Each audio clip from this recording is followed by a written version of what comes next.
आजच्या व्हिडिओमध्ये मी तुम्हाला सांगणार आहे परफेक्ट बाही कशा पद्धतीने कटिंग करायची। इथं तुम्ही बघू शकता ब्लाऊजचा जो कपडा आहे तो 4 फोल्ड करून घ्यायचा आहे। बिना अस्तराची बाहीची कटिंग मी सांगत आहे। बंद बाजू समोरच्या साईडने ठेवायचा आहे, खुली बाजू आपल्या साईडने ठेवायचा आहे। सरळ पद्धतीने इंची टेपने बाहीची उंची टाकून घ्यायचा आहे। बाहीची उंची 8 आहे, तर इथं 1 इंच एक्स्ट्राचं घ्यायचं आहे। व्हिडिओमध्ये तुम्ही बघू शकता अशा पद्धतीने 9 वर मार्किंग करून घ्यायचं आहे। बाहीची उंची आहे 8, तर मी इथं 9 घेत आहे। खालच्या साईडने दंडघेर घ्यायचा आहे। दंडघेर आहे 5 वर इथं मार्किंग करून घ्यायचं आहे।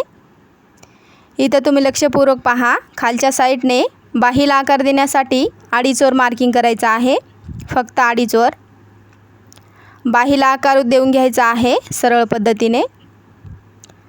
हे जे स्केल आहे बाहीसाठी खूप यूजफुल आहे।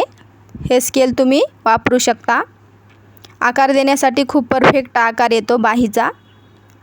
अशा पद्धतीने मी आकार देऊन घेत आहे।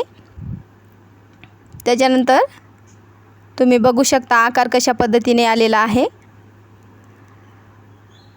दंडघेर 5 घेतल्याच्या नंतर 2 इंच एक्स्ट्राचे घ्यायचे आहेत।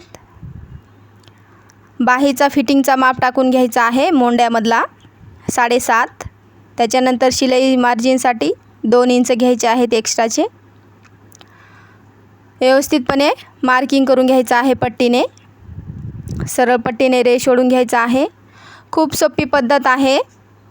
बिना अस्तराची बाहीची कटिंग मी सांगितलेली आहे। अशा पद्धतीनेच तुम्ही माप टाकायचे आहेत। व्यवस्थितपणे इथं मी तुम्हाला कट करून दाखवते। सरळ आणि सोपी पद्धत आहे। व्हिडिओ आवडल्यास व्हिडिओला एक लाईक करायचा आहे।